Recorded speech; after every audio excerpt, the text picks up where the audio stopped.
Hey everyone, this is Bhakti here and I work for Serala as HR manager here in India region. While watching our video series, let's use this as an opportunity to give kudos to the people and team members who have inspired us in our Serala journey. Tag someone below from your team or from anyone from Serala who has dared to fail or who has challenged the status quo. We're looking up to your suggestions. If you're going to participate, just keep an eye on your inbox because you might be on way to win some exciting gifts and prizes from Serala.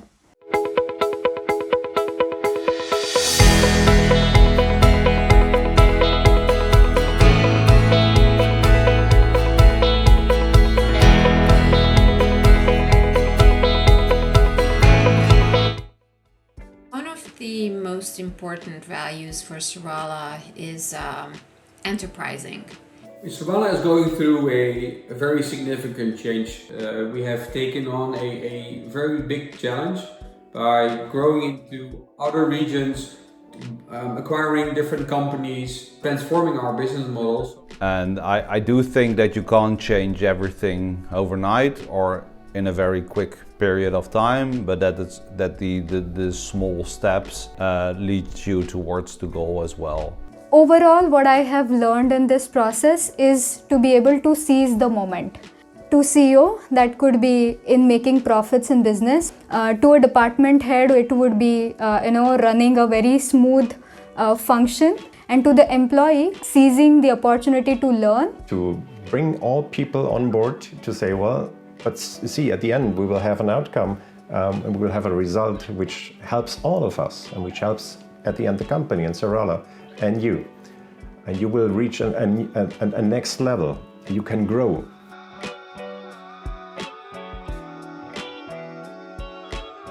Dare to fail.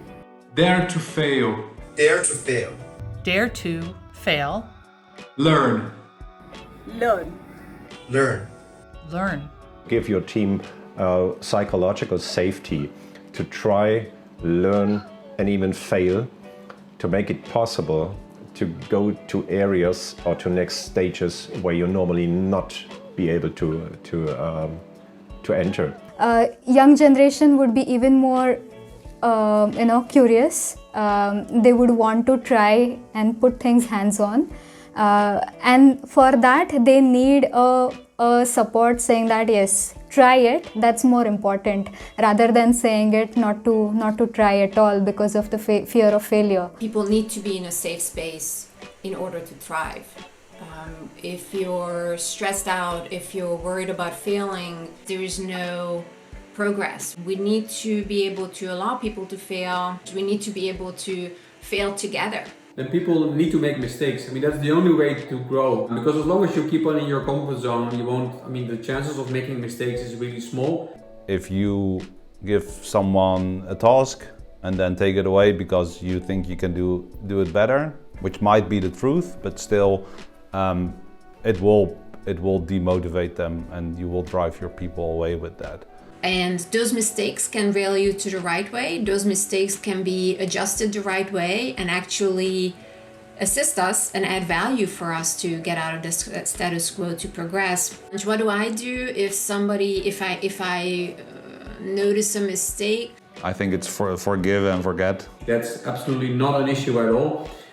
More important is that we make sure that we sit down and take a step back on how can we improve. Let's see how we do process improvements. Let's see how we be able to communicate better.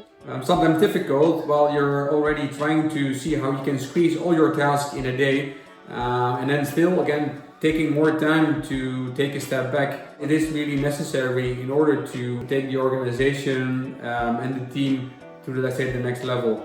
But it's absolutely a must in order to improve ourselves. Challenge. Challenge. Challenge.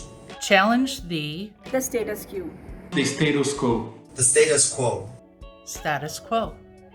Change is never easy. It always means to bring people out of their comfort zone.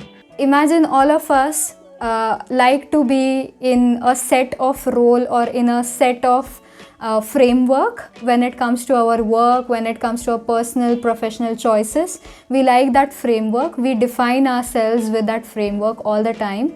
And it's hard to challenge that, right? I think that one of the most deadly sentences anyone could say out is, "We've always done it this way." Because there is a lot of room for improvement in each and every process. I think there you also need to make sure that leaders, you have leaders on board that are enabling that change in terms of processes, products, but also with the people on board. So the leader's job in this entire process of challenging the status quo is to help people feel comfortable about challenging that.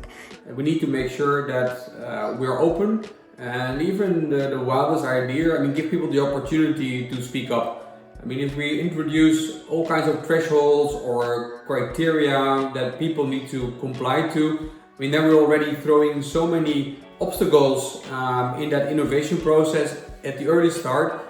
If you're the only one within a group challenging the status quo, you become an outsider.